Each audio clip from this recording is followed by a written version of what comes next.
details. You may not know that Nigerians are becoming inundated with reports of killings and incessant kidnappings in many parts of the country. Well, this is so because people in most of the affected areas now live in fear of the unknown over the 2 minutes, most of which are underreported. But while many have lost loved ones, others have lost their means of survival. In this investigative story on the state of insecurity in Nigeria, TVC News Senior Correspondent Sharon Ijasan gives us an insight into organized crime of kidnapping, particularly in Kaduna, Zamfara and Niger States, where children now pay the utmost price. For whatever reason, it's a big business where many get their share of the piece. Their report of this dispute is the sharing formula, the Kaduna abduction. The money the governor paid for ransom was not the same amount that was delivered. Many of these workers there are on the run as the bandits promised to take their life because they stole money.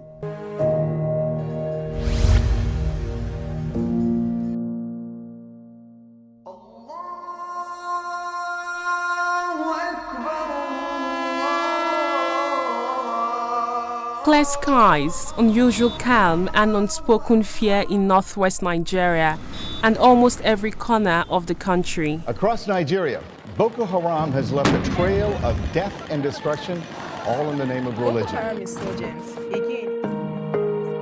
Niger Delta people have made frantic efforts to... The business of kidnapping for ransom started due to the activities of militant groups in the Niger Delta region. The menace increased with the emergence of Boko Haram insurgents in northeast Nigeria and most recently banditry in the northwest. Civil unrest, terror threats, endemic corruption, and incessant abduction of Nigerians, including well-publicized kidnapping of schoolgirls and boys by Boko Haram and bandits, are now very common. This scenario underscores the continuing challenges of combating modern slavery in the country. It is a national problem that has eaten deep into the fabrics of the country.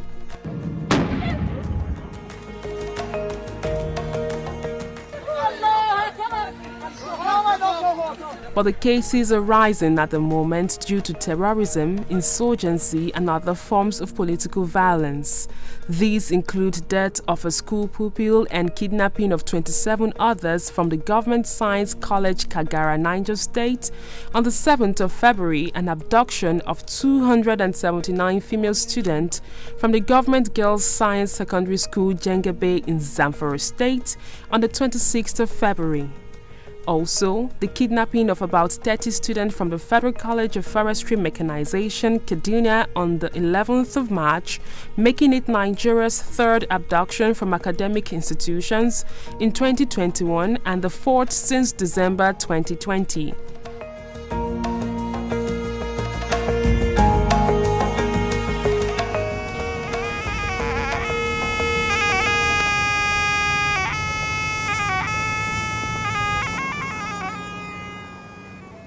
Following this development, I visited northwest Nigeria on a fact-finding mission amidst safety concerns from my family and employers.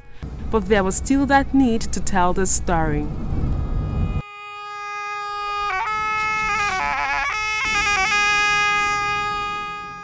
I met with some victims from the Government Science College Kaduna, Niger States. They shared their experience with TVC News. We are very scared because they are telling us that if government did not bring money, they will kill us and they will go and sell the remaining ones. The kidnappers are holding guns and they are telling us that if the government did not bring money in time, they are going to kill us and the women. They are going to marry the women and pack them to their various destinations. They said they are going to kill the men. They are going to kill some of the men and sell the remaining ones. And the women, they are going to marry them. We trek from 2 o'clock in the night up to 3 o'clock or 3:30 in the afternoon. What afternoon of another day. So, and they usually tell us that if government did come, if government will not come and collect you, we will kill you or we share you. We will share the male. They will share the male for them, the female for themselves, and they will kill the male. So they will divide the male into 2 groups. They will kill the first group and the second group they will sell them. Just tell me the truth. I don't want a situation whereby to come and kidnap a person who not get anything. So just tell me the truth. If the person has the money, just tell me. So if he has the money, I'll come another Friday.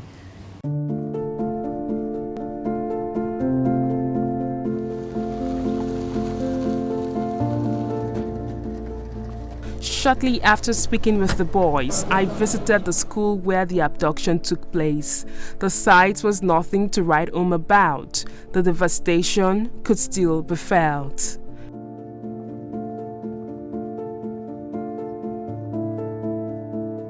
In March 2018, Nigeria ratified the Safe School Declaration by the United Nations. Despite this development, there have been 7 major kidnappings of school children across the northern parts of the country, which means about 2,000 children have experienced abduction. Effort to meet with the Commissioner of Police in Zamfara State was not fruitful as he refused to speak. But after several efforts via the telephone, I took time to read out allegations of police involvement in negotiations to him. Security challenges tackled in the state. Here is his response. It was gathered that the bandits are about 5 groups and they keep in touch with the police for negotiation when they launch attacks. How true is this? My dear sister, if you want to get sufficient information through interview, try to put your potential guests in the frame and state of mind to answer questions. You will get it better in that way. For example, the time you are calling me, you don't know where I am, you don't know what I'm doing, you don't know whether I'm attending a meeting, you don't know whether I'm on leave, you don't know I'm on sick bed. If you put questions in this way, this kind of approach will not give you the best result.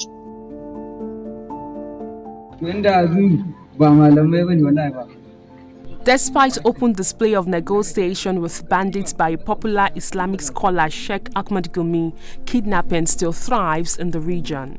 Some of the abducted schoolgirls shared their near-death experience, stating that ransom was paid before their release. They also said the abductors were dressed in military uniform. Sai da mun kaji suna halbe-halben bindigogi sannan mun ka gane ko su wani sun ka kora mu sun kai ta baya da mu suna ta cewa mu yi gudu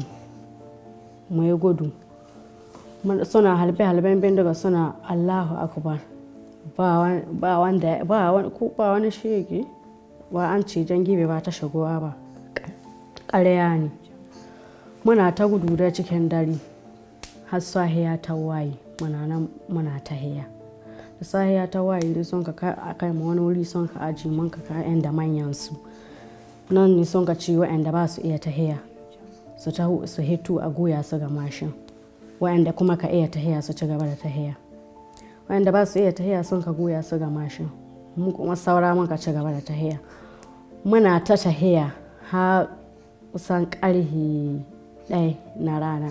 Different camp in that very forest. So they even started one camp and told us if the other camp, they rape women daily.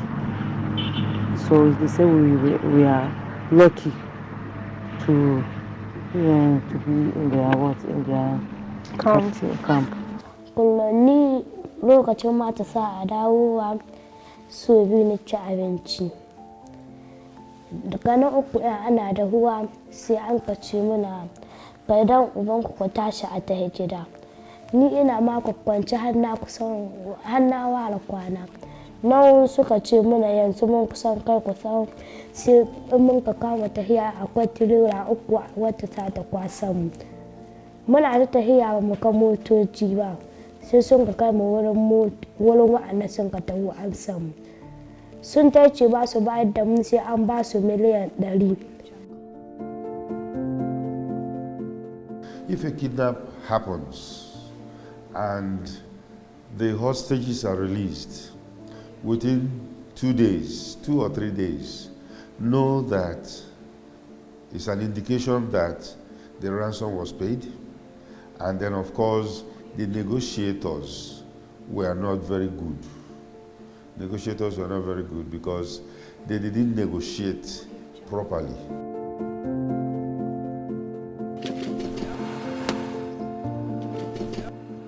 Despite the federal government's move, which declared Zamfara a no-fly zone and ordered that mining should stop, it can be reported authoritatively that the activities still take place. There are some who believe that mining is not really a problem to securing lives of people in the state. The kidnap of children seem to be popular. We are pleading on the government to come and rescue us. Most of us here have been injured, badly injured. Time is going. Most of us here are having health issues, and they are complaining about the government trying to send security. According to research, 70% of abductions go unreported for fear of reprisals or lack of confidence in the police. For many, it is worrisome and it calls for urgent intervention from stakeholders and the international community. I come make roadblock. Now the roadblock, I think that is army roadblock. I come park for back of some cars. Now why? Because I see some the people there, they wear army uniform and wear mopo uniform. Now I just say it's army or police that are doing operation. Before I know I can't feel a noise, they are just a drag themselves. Before I could discover saying kidnappers. Turn my motor before they put gun for my head. They say I should come down from there, they take us to the bush.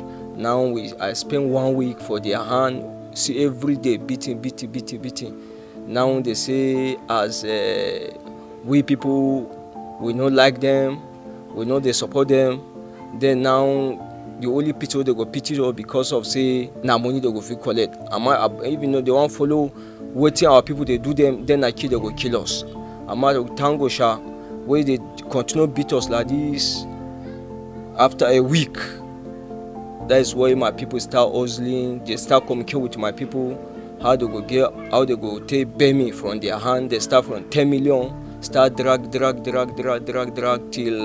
they can agree, they can collect 1.4 for their hand.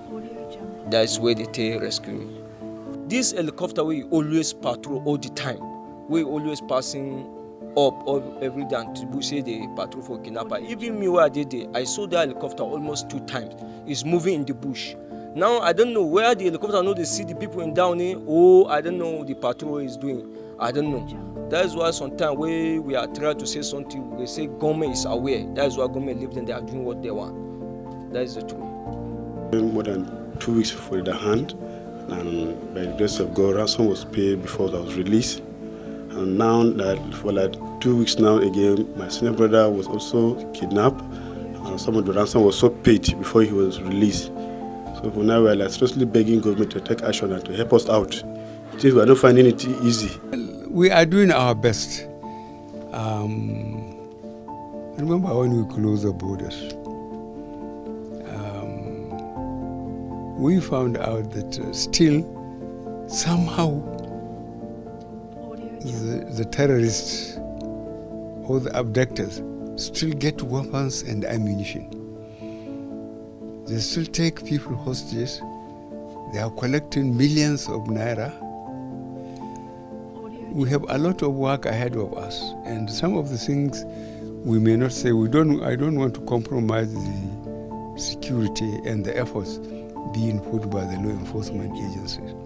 But really, we are acutely aware of our responsibilities. Our responsibility is to secure the country. So we have a lot of work to do.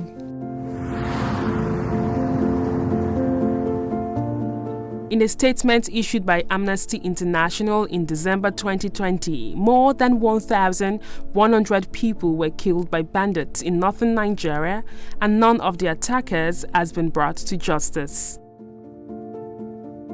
Kidnapping remains an organized crime which is currently Nigeria's biggest security threat. For many victims, they were lucky to have been released, but others paid the utmost price. Many experts believe that strengthening border security will reduce crime syndicates, among others. When you look at these kidnappers and the kind of money that they get, the kind of an AK-47, right, 300,000 or more for one, and then all of them armed. What does that tell you? Sharon Ijasan, TVC News.